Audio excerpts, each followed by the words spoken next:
이번엔 국내외 이슈 진단을 통해 시장 흐름을 예측해보는 증시저격 시간입니다. 도움 말씀에 김우식, 와우넷 파트너 나와 계십니다. 안녕하십니까? 안녕하십니까?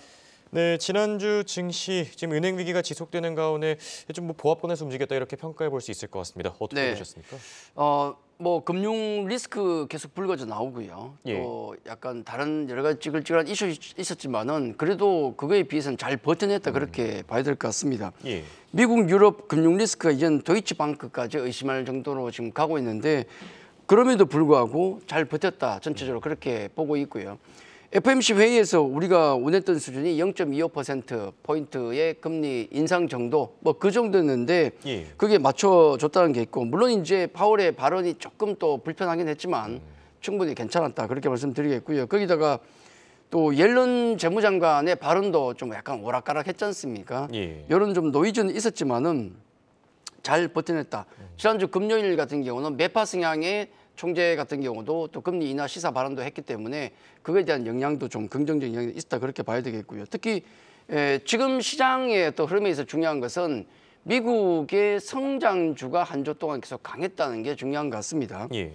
분명히 금융 관련된 리스크는 있지만은 그것 때문에 금리 인상 속도가 확실히 한풀이 꺾이는 것 같다. 이게 대세인 것 같습니다. 그러다 보니까 금리 이상으로 고생했던 기술주들, 빅테크주들이 한 주간 강세를 보였고 다만 에너지도 강세였고 괜찮았지만은 금융주들의 반등은 지금 거의 못 나오고 있다. 이게 지금 여전히 불씨로 좀 남아있다 그렇게 봐야 되겠고 실제로 이제 금리 인상 리스크가 낮아지면서 성장주의 강세 그리고 성장주 ETF 쪽으로 자금도 실제로 들어오고 있다는 것은 좀 주목해 봐야 될 현상이다 그렇게 말씀드리겠습니다.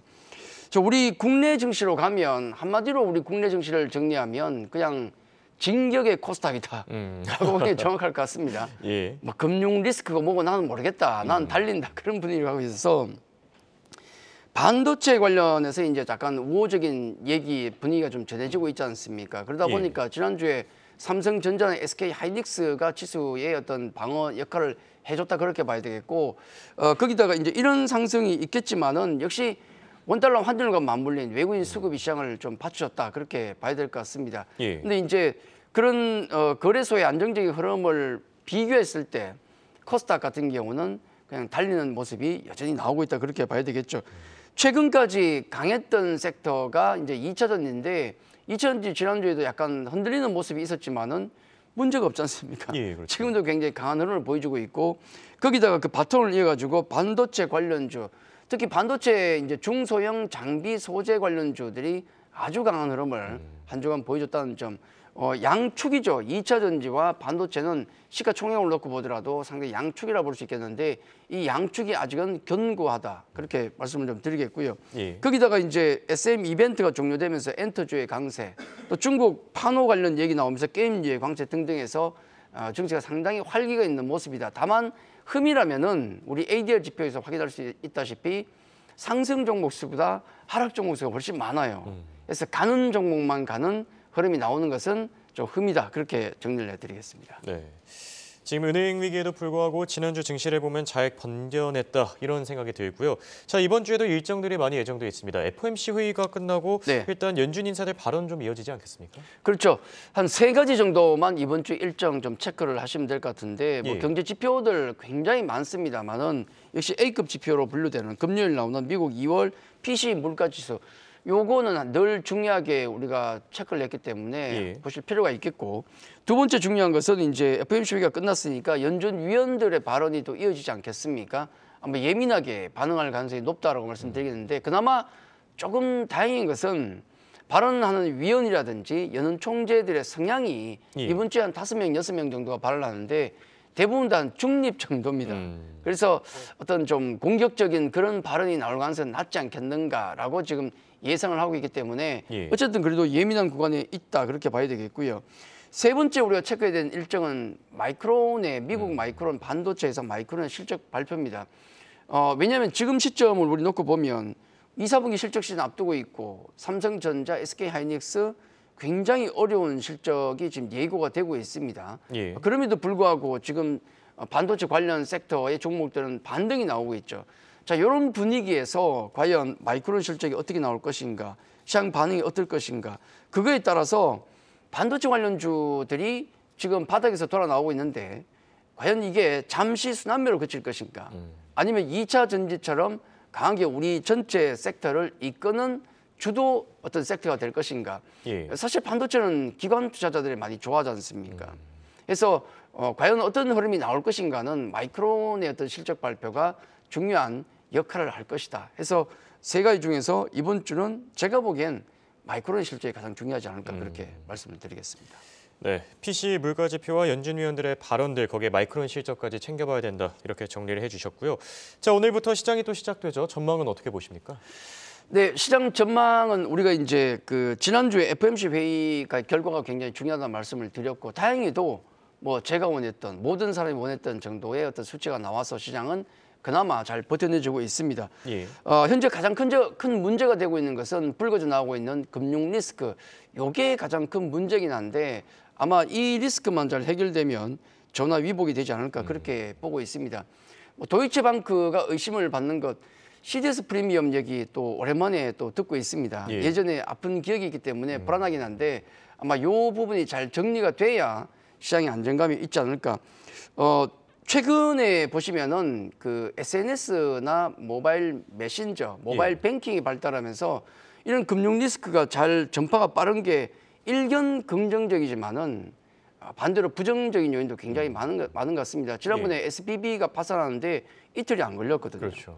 이런 리스크가 계속되고 있고 아마 이런 메신저의 역할 같은 경우는 지금 우리 코스닥 시장의 강세인 것도 아마 그 덕분이다 그렇게 좀 보고 있습니다.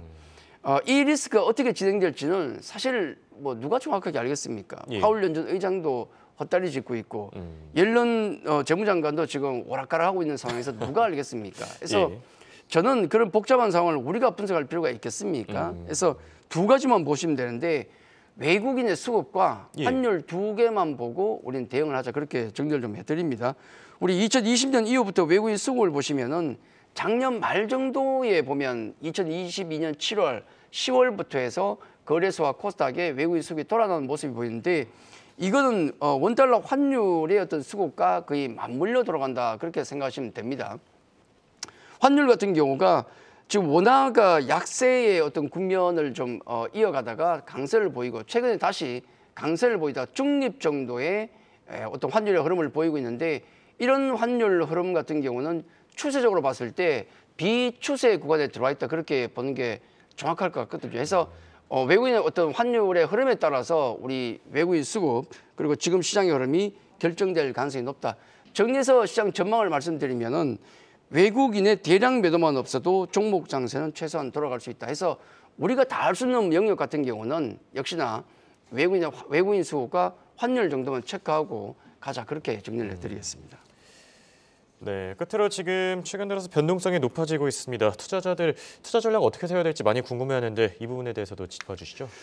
예, 시장 전략 같은 경우는 제가 뭐 계속 말씀드렸지만 작년 12월에 우리 그 추세가 상방으로 턴했거든요. 예. 그 이후부터는 우리가 계속 투자를 할 수밖에 없고 계속 투자를 해야 됩니다. 다만 아까도 말씀드렸지만은 ADR 지표, 우리 일봉과 LDR 지표를 보시면은 확인하게 나오는데 아래쪽에 일봉이라든지 코스닥 지수입니다. 코스닥 보면 확인하게 드러나는데 추세선이라든지 일봉이 모두 상승을 하고 있지만은 위쪽에 보시면은 ADR 지표가 계속 하락하고 있습니다. 이게 뭘 얘기하냐면 상승 종목 수보다도 하락 종목 수가 많다는 얘기입니다. 예. 그만큼 시장은 움직이는데 내 종목은 안 올라가고 있을 확률도 높거든요. 이런 현상이 나오고 있는 것은 역시 개인 투자자의 수급과도 맞물려 들어간다. 최근 고객 예탁금 추이를 보시면은 우리 장이 좋을 때 77조까지 갔던 고객 예탁금이 최근에 43조까지 떨어졌다가 다시 밑에서 47조까지 올라오고 있습니다. 예. 돈이 들어오곤 있는데 문제는 이 돈이 어디로 가고 있는가. 예전 개인 투자자분들이 고생했던 그 반도체라든지 그 대형주들 그런 대형주로 가겠습니까? 대부분 다 2차 전지라든지 테마주에 집중이 되고 있죠. 우리 개인 투자자의 수급에 있어서 가장 큰 문제는 뭐냐면 집중력이 없었는데 최근엔 특정 종목에 집중적으로 탄착군이 형성되면서 쏘고 있거든요. 예. 2차 전지 우리 양극재 쪽이 폭등이 나오고 있지 않습니까? 이런 현상들은 바로 개인 투자자의 수급이 몰리면서 반성을 하고 있는 것이다. 이런 현상들은 아마 계속될 것 같습니다. 당분간. 왜냐하면 실적 시즌도 다가오기 때문에 실적 시장 같은 경우도 역시나 마찬가지로 같은 종목군, 실적이 좋은 종목군에 집중되는 현상이 많이 나올 수밖에 없다. 그렇게 말씀을 좀 드리겠고 2차 전지라든지 반도체 같은 경우는 우리 시장의 호랑이급이지 않습니까? 이쪽 섹터가 어떻게 움직이냐에 따라서 상당히 어떤 시장의 판도를 갈 건데 반도체의 반등 같은 경우도 추세가 올라오기 때문에 꾸준히 관심을 좀 가져야 되겠고 그리고 이제 작은 섹터 종목군 같은 경우도 우리 꾸준히 관심을 가져야 되는데 예를 들어 엔터주 같은 경우도 SM의 이벤트가 끝났기 때문에 관심 있게 보실 필요가 있고요. 예. 그리고 로봇주 같은 경우 사실 삼성전자의 투자 같은 경우가 상당히 의미가 있기 때문에 로봇주 물론 급등은 나왔습니다만은 지속적인 관심이 필요하고 챗 GPT라든지 이런 인공지능 관련 섹터도 꾸준히 물론 급등이 나온 측면이 있습니다만은 갈 쪽이 없지 않습니까? 계속 관심 있게 보는 게 중요하지 않을까. 마지막에 이제 실적 시즌이 왔기 때문에 아무리 우리가 테마주를 만지더라도 많이 심한 종목들은 좀 경계는 하자. 그렇게 높아심에 그것만 좀 말씀을 좀 드리도록 하겠습니다. 네, 짧은 시간에 정말 바쁘게 시장을 체크해봤는데요. 조금 더 깊이 있는 전략과 관심 종목 알고 싶다면 어떻게 해야 됩니까? 예, 아침에 바쁘게 말씀드리다 보니까 중요한 내용들을 체크를 놓친 경우도 많습니다. 그래서 좀 깊이 있는 어떤 공부를 위해서는 제가 매주 일요일 밤 8시에 공방을 좀 진행하기 때문에 그때 오시면은 좀 더 깊이 있는 전략 종목 보실 수 있을 것 같습니다.